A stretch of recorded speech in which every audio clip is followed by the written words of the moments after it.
Welcome back to the channel The Dark Neuron. Today we are diving into something truly fascinating. So sit back, relax, and let's begin. The moment I stepped into room 217, I felt it. Not a chill, not a draft, but a weight, like the air itself was older here than anywhere else in the hospital. It wasn't just the hum of fluorescent lights or the faint smell of antiseptic that made the room unsettling. It was something. Waiting, patient, watching, as if the walls themselves remembered every scream that had ever echoed here, every whispered prayer that never found an answer. Hospitals are strange places at the best of times. They're supposed to be safe, sterile, clinical, but room 217 defied that. It had a reputation that spread quietly, almost like a rumor among the night staff. Patients who stayed too long reported nightmares so vivid they would wake screaming, drenched in sweat, claiming shadows had crept out of the corners to watch them sleep. Nurses spoke in hushed tones about objects moving on their own monitors, flickering to life when no one was around. Yet the room remained open, always ready for the next unsuspecting soul. It began with a young woman, Anna, who was admitted for routine observation after a minor surgery. She was polite, cheerful even, the kind of patient everyone assumed would recover without fuss. But the first night changed everything. She called the nurse repeatedly, insisting that someone or something was in the room with her. She described a man in the corner, silent, staring.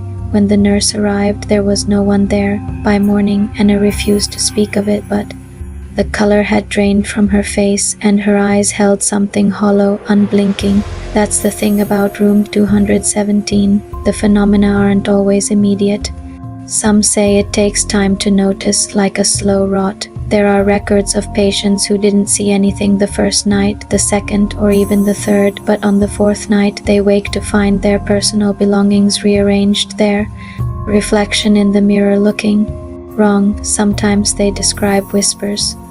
Sometimes the whispers know your name. Doctors have tried to explain it. Exhaustion, sleep deprivation, stress. But even the staff, the ones trained to see rational explanations, carry a tension that never fully leaves them. A janitor named all who worked the night shift for over 20 years said something strange once. He swore that room 217 had a rhythm of its own. It breathes, he told me, and when it breathes, it pulls you in. I decided to see it for myself. My first night in room 217, the lights flickered exactly at 2:17 a.m. The air felt heavy, like water pressing against my chest. At first I thought I imagined it a trick of shadows, perhaps, but then the sound started, a soft, wet breathing. Almost human, almost not. It wasn't coming from the vents, and it wasn't me. I tried to leave, but the door wouldn't budge, not locked, just uncooperative. And then I saw it, a figure so faint I could barely tell if it was there or just a distortion of the room itself. The stories I've collected are worse than my own experience. Patients who reported seeing the figure would later refuse treatment, disappearing from their beds in the middle of the night. Staff would find the rooms empty, with only the faint echo of a cough or a moan lingering in the sterile air. Some say the room doesn't want you dead. It wants you aware. It wants you to know it exists. And the most unsettling part, there's no pattern. It doesn't target the weak, the sick, or the old.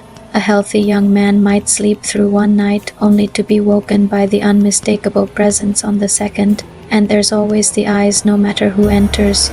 Can feel the eyes. Somewhere in that room, something is always watching. There are theories, of course. Some claim it's a residual imprint of the countless lives that ended here, trapped in the room's walls like a memory of pain. Others say it's far older than the hospital itself, a place where something more primal dwells, feeding on fear and lingering consciousness. Paranormal investigators speak of a layered haunting, where the energy builds over decades, becoming more intelligent, more aware, more patient. I spoke with a nurse, a veteran named Lisa, who refused to step foot in room 217 alone. She told me she once found a patient sitting on the floor, staring into the corner as if communicating with someone unseen.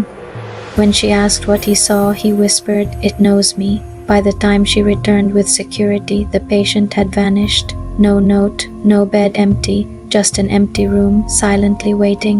Some nights I return in my mind to room 217, imagining the air thick, the walls pulsing with something unseen.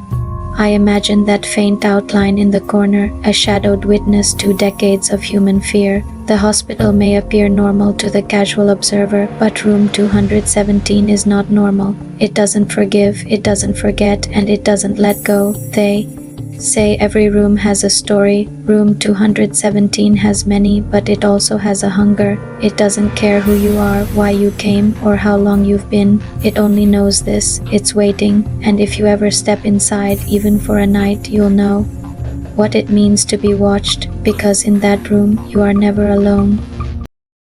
Thank you so much for watching. If you found this interesting, let me know your thoughts in the comment below. Don't forget to subscribe for more amazing content. See you in the next video.